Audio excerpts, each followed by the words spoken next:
Hello everyone.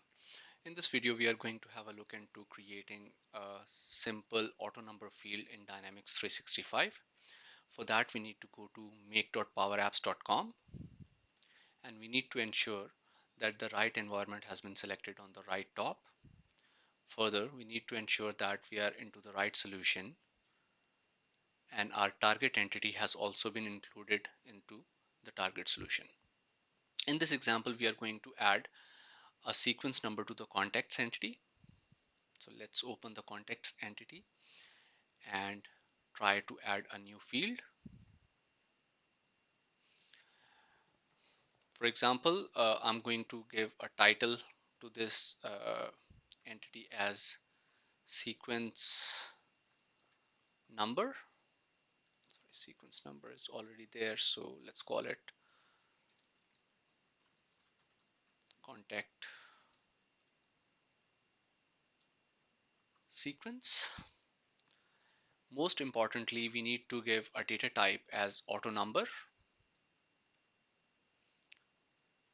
Furthermore, Dynamics 365 gives an option of selecting different auto number types. For example, you can prefix a string to the auto number, or you can prefix a date, or then some further custom options can be selected.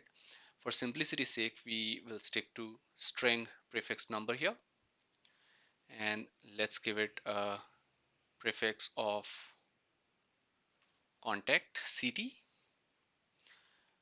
Lastly, we have got an option of setting the length of auto number and the seed value where the sequence number will start from. You can change these numbers as per your requirement.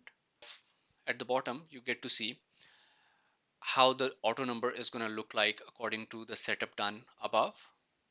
So once we are done with all of this, we click the done button and then we click the save entity button.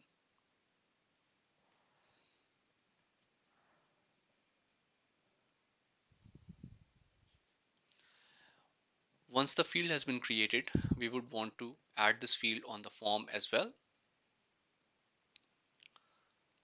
So we will go to the forms and open the target form.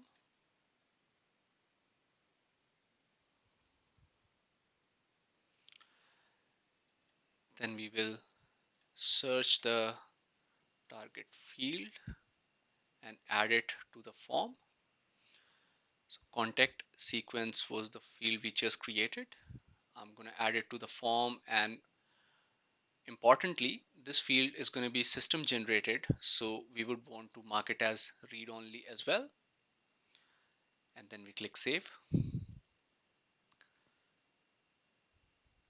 As a last step in this process, we would want to publish the contact entity. So we go to the entities list and we click the publish button there.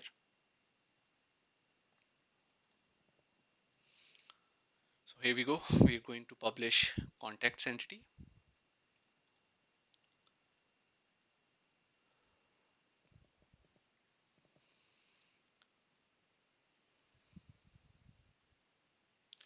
All right, so we are all done. Let's have a look at this in real life.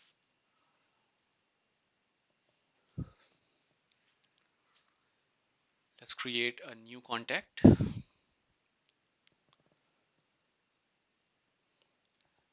So while trying to create a new contact, we see that contact SEQ, contact sequence field, comes as the first field as we have set up on the form, and it is read only as well. We need to define some first name and last name for the target contact. Let's put a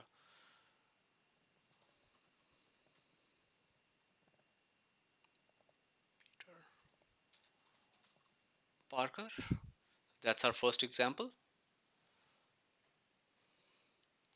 So here we go. The contact number, contact sequence number has been generated automatically by the system. We will create another contact and try and see if the sequence number is advancing correctly or not.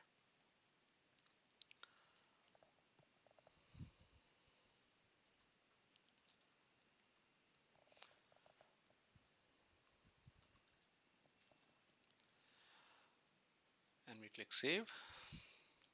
Right.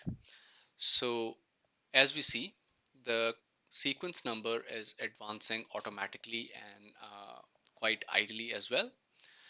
Uh, then there can be some further complex options of prefixing the auto number with some complex strings or some you know date values as well. We will leave that for another session. That is it for the day. Thanks a lot for joining us.